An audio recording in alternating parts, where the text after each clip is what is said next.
ভর্তা মানে জিভে জল চলে আসার মতো একটা রেসিপি। ভর্তা দেখলে কিন্তু অনেক লোভ লাগে। এরকম টাইপের ভর্তা যদি থাকে তাহলে তার কোনো কথাই নেই। আসসালামু আলাইকুম সবাইকে, আশা করি সবাই খুব ভালো আছেন। নতুন একটি ভিডিও নিয়ে ওয়েলকাম জানাচ্ছি সিম্পল রেসিপি ইনকেপিতে। আজকে বানাবো গরই মাছ বা টাকি মাছের কড়াই ভর্তা। গরই মাছের রেসিপিটা দেখতে ভীষণ মজা এবং সুন্দর ছিল, খেতেও কিন্তু অসম্ভব সুন্দর হয়েছিল। এই ভর্তাটা বানানোর জন্য এখানে আমি নিয়ে নিছি 250 গ্রামের মতো গরই মাছ, সাথে অনেকটাই পেঁয়াজ কুচি, শুকনো লঙ্কা, কাঁচা লঙ্কা, রসুন, ধনিয়া পাতা। প্রথমে মাছগুলো সিদ্ধ করার জন্য আমি একটা ফ্রাই প্যান নিয়ে নিছি, দিয়ে দিছি কিছুটা পরিমাণের জল।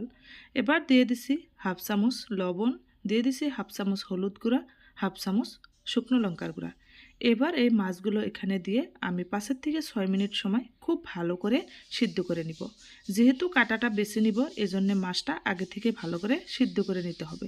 মাছটা প্রায় সিদ্ধ হয়ে এসেছে, এবার জলটা শুকিয়ে নিছি।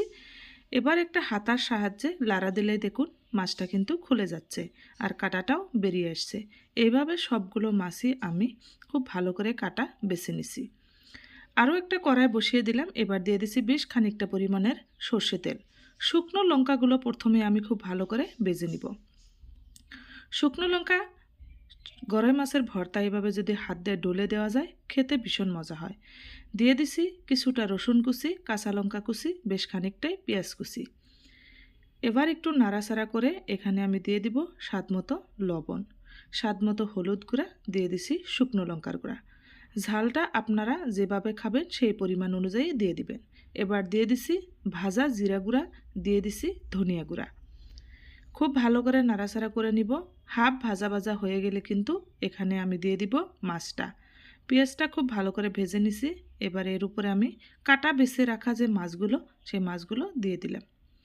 গরই মাছের ভর্তাটা এইভাবে কড়াইতে বানিয়ে খেলে কিন্তু ভীষণ মজা হয়।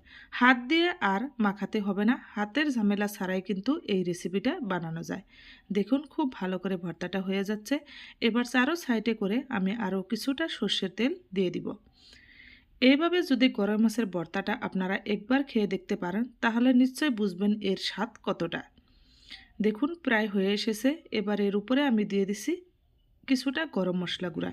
এর স্বাদ আরও দুগুণ বৃদ্ধি করার জন্যে আমি যে শুকনো লঙ্কাগুলো ভেজে রেখে দিয়েছিলাম, সেই শুকনো লঙ্কাগুলো হাত দিয়ে খুব ভালো করে ডলে নিয়ে এর উপরে দিয়ে দিব।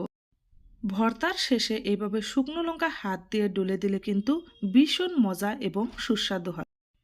হয়ে যাওয়ার আগে আমি দিয়ে দিছি কিছুটা ধনেপাতা কুচি। যদি আমার এই ভিডিওটি ভালো লেগে থাকে নিশ্চয় লাইক, কমেন্ট, শেয়ার এবং ফলো করবেন। যদি ইউটিউব থেকে ভিডিওটি দেখছেন আমার চ্যানেলটি সাবস্ক্রাইব করে পাশে থাকবেন। দারুণ স্বাদের এই ভর্তা রেসিপিটি আপনাদের কীরকম লাগলো অবশ্যই কমেন্টে জানাবেন। দেখুন সবগুলো ভর্তায় আমি নামিয়ে নিচ্ছি। এবার উপরে আমি দিয়ে দিব একটুখানি সর্ষে তেল।